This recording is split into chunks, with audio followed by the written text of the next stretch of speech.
Did Max Planck believe in God? I've received this question many times, so I thought I should finally make a video about it. It's interesting because he was a church warden from 1920 until his death, but also made statements which seem to indicate that he didn't believe in a personal God. So what was his view? Did he really believe in God? Let's have a look. Max Planck was born in 1858 and died in 1947, so he lived a long life and witnessed some major developments in science and technology. He's known for his contributions to quantum theory, where he basically showed that energy is quantized, which means it comes in chunks.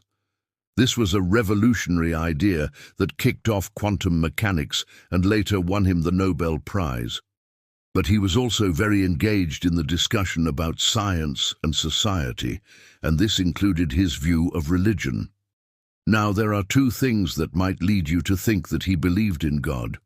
One is that he served as a church warden for the evangelical church in Berlin for almost 3 decades. In Germany, church wardens are elected by the congregation to represent them in matters of the church. They don't have to be priests or theologians. So it's just a job that requires some civic engagement. However, the fact that he took up this position led people to assume that Planck must have been religious. The second thing is that he made several public statements in defense of religion. For example, in 1930, he gave a speech in Cologne in which he said, "I believe in an almighty, all-knowing, beneficent God who has created the world and who guides it according to his will." That doesn't sound exactly like an atheist statement, so how can there be any doubt that he believed in God? The problem with drawing conclusions about people's beliefs from what they say is that sometimes it isn't clear what they mean by their words. Max Planck was not much of an exception. When pressed for an explanation, he said, "I believe in a God who reveals himself in the harmony of the universe." Later, he added, "I do not believe in a God who meddles in the affairs of humans." So you see the issue here. What does God reveals himself in the harmony of the universe mean? Is that compatible with the idea of a God that meddles in human affairs? Does it even require the belief in a God? And what does the harmony of the universe even mean? Planck held this position for most of his adult life, so it wasn't an isolated episode. There are many other statements that could be interpreted in different ways. For example, in a conversation with a priest in 1933, he said, "We are compelled to believe in a personal God who created the world and watches over it. To deny this is equivalent to atheism." And yet, in a letter to a friend in 1936, he wrote, "I know very well that there is nothing in the world that compels us to believe in a personal God. We can only admit that the beginnings of things and their ends are shrouded in darkness." So you see, depending on the occasion, he either said that we are compelled to believe in God or that we don't know whether God exists. It seems that when he talked about God, he had something in mind that was clear to his audience, but it's not clear to us today what exactly that was. There's another thing that makes it difficult to draw conclusions from his words. In 1937, at the age of 79, he retired from giving lectures. That was probably for the best. You don't want your old professors to die before they retire. But retiring from giving lectures doesn't mean retiring from talking. As a respected elder statesman, he was often asked to give speeches, for example, on the occasion of anniversaries or to open some conference.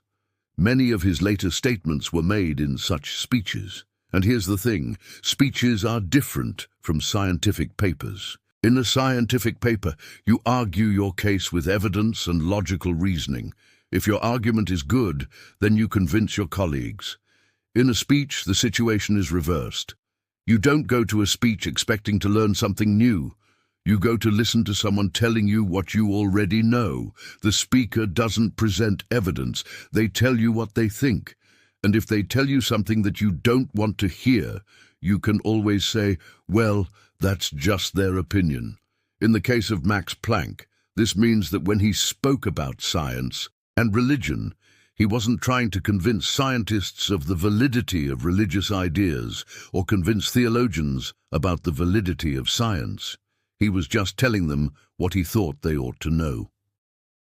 In 1946, he gave a speech at the opening ceremony of a Wittgenstein memorial meeting in Dublin. Ludwig Wittgenstein was an outstanding philosopher and logician who, among other things, had profound doubts about the possibility to acquire factual knowledge with our minds.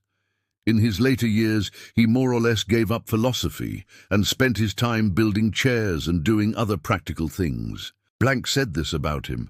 We feel how completely this great thinker was right when he said that the only important thing is the thing itself.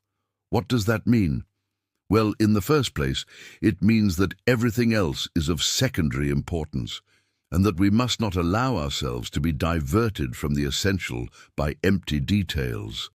It teaches us that what is essential can be grasped only by the individual himself. This sounds very much like what Wittgenstein said, except that Wittgenstein never said anything about chairs.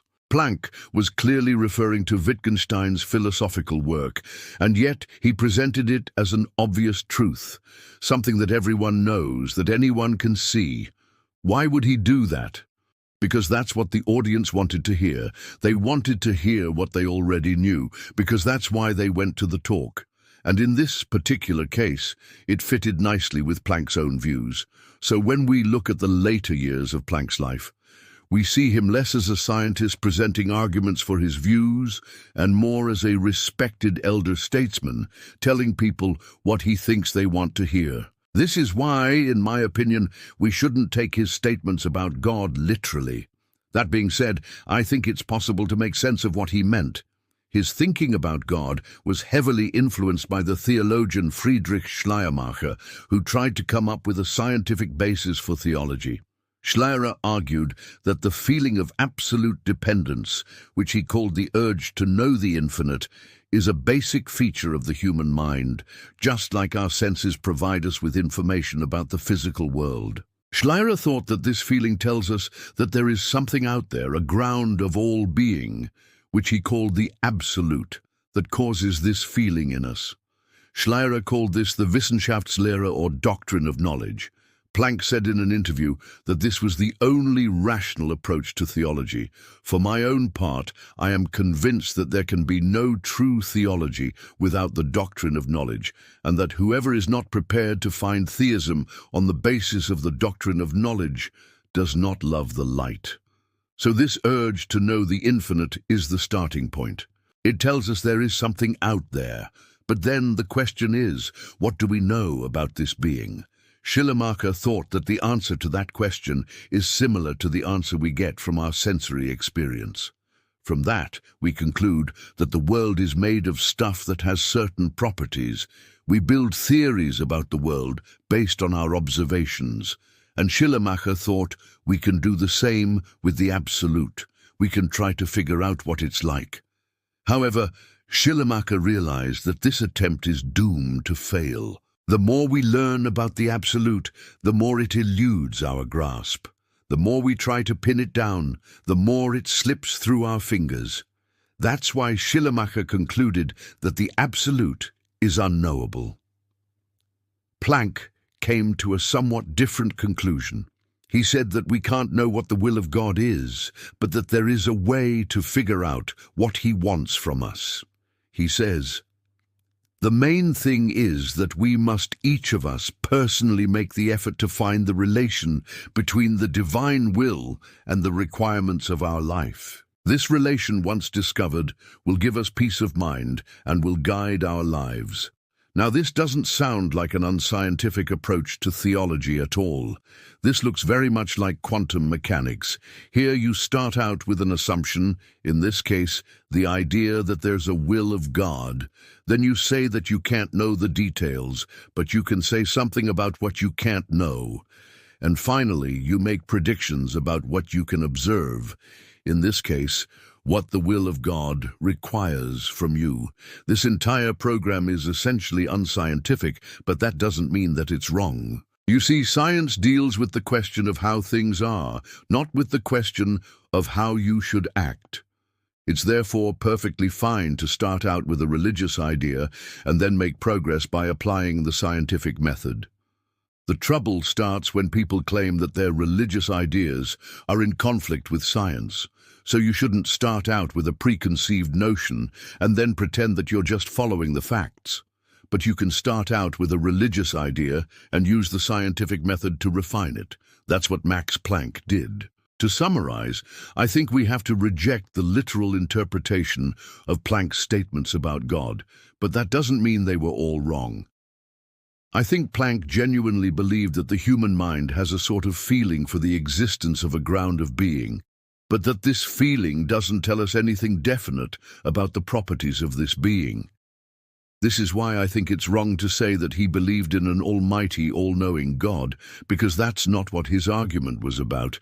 It was rather a methodological proposal about how to approach the question of God. Science and religion, according to Planck, wage a tireless battle against skepticism and dogmatism, against unbelief and superstition, with the goal toward God.